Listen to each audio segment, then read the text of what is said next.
When you're installing an aftermarket clutch into your hot rod, setting your air gap or free play between your hydraulic throwout bearing and your clutch is essential for the long life and happiness of your new clutch. Now there's lots of videos out there about this on how to do it, and it's not that they're bad, but I've just found that they either leave stuff out or they're too long for how simple of a process this is. So I'm gonna try to give you the whole thing today and keep it under 5 minutes. Here we go.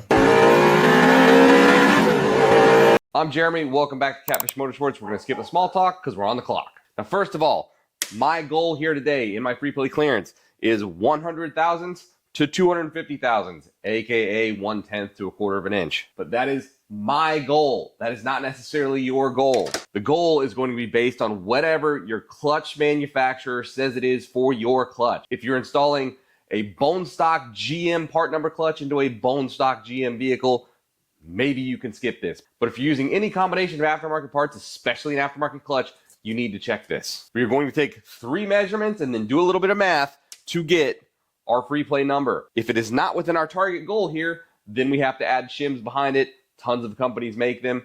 Not that big of a deal. First, a note on the throwout bearings themselves. Sometimes you hear this called a slave cylinder. Other times you hear it called a throwout bearing. It's kind of used interchangeably. But the big point is when you take this measurement, it needs to be bottomed out.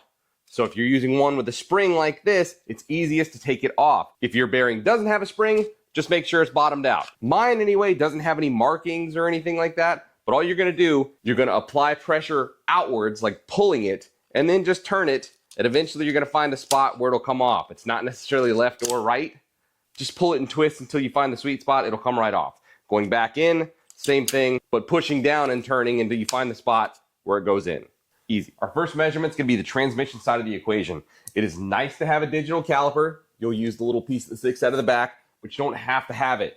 Any straight edge that you trust to be straight, and a ruler will be just fine. Remember, we've taken our spring out, and we need to push this all the way depressed. Mine fully depresses till this plastic support bearing touches the actual body of the slave cylinder. Yours may not, but just make sure it's pushed in as far as it'll go. From here, using our caliper, take your straight edge, put it along the flat edge of the bearing. Make sure it's not cockeyed.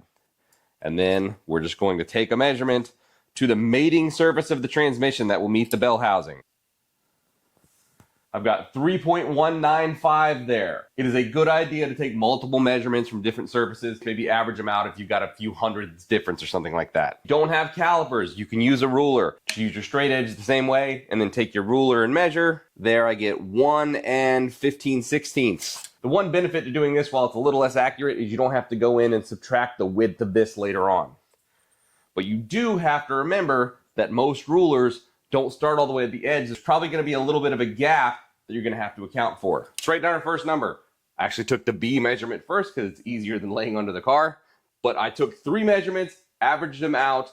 We end up with 3.17. And just for funsies down here, we'll write down the 1 15/16 measurement that we got with the ruler. We can compare that later. Same thing. We're going to measure to the highest point on the fingers. So just like we measured the mating surface on the transmission, mating surface of the bell housing. Layer straight edge across.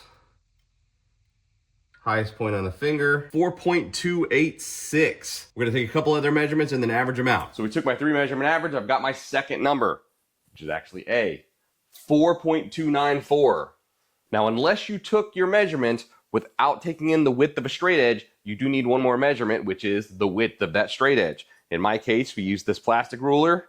So we're just gonna measure the width of it, and we've got 1.175. You have to take in the thickness of whatever straight edge you use, otherwise your measurements are gonna be whack. Now we can start doing some math. So I added a decimal here, so we're 3.172, just so we're same rounding rules all the way around. So for our A measurement, it's our 4.294 minus the width of our straight edge. Rounded to the nearest thousandth, that gives us 3.119. So that's our full A measurement. Repeating the same process for B, we get 1.997. Now I said we were gonna write down our eyeball ruler number for funsies, 1 15/16. Mathing that out, 1 15/16 equals 1.9375. So it's not exactly what we got with our caliper, but we're close enough to be playing the same sport there. So now we've reached the end game to get our real measurement. This is our air gap measurement. This is what we need. We need to subtract this number from this number, and hopefully our end result is in our goal range here. And I get, drum roll, ooh,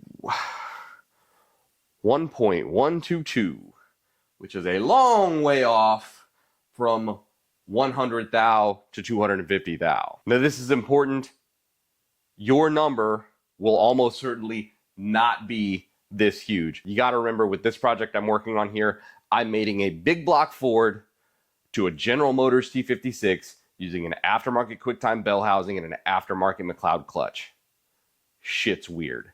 Chances are you're not going to be mating so many goofy things together, and your number's probably going to be closer to your goal. So even if you do have to shim it, it's probably going to be in the neighborhood of like adding a shim that's like 0.159 or 0.059, something like that. Tick Performance, McLeod, Holley, they all sell shim kits. So if you're not in the range, don't panic. It's a pretty easy fix. In my case, if I wanted to end up in the middle of this range, so 0.175, I would need a shim that is 0.947 inches thick. That's pretty beefy for what we're talking about here.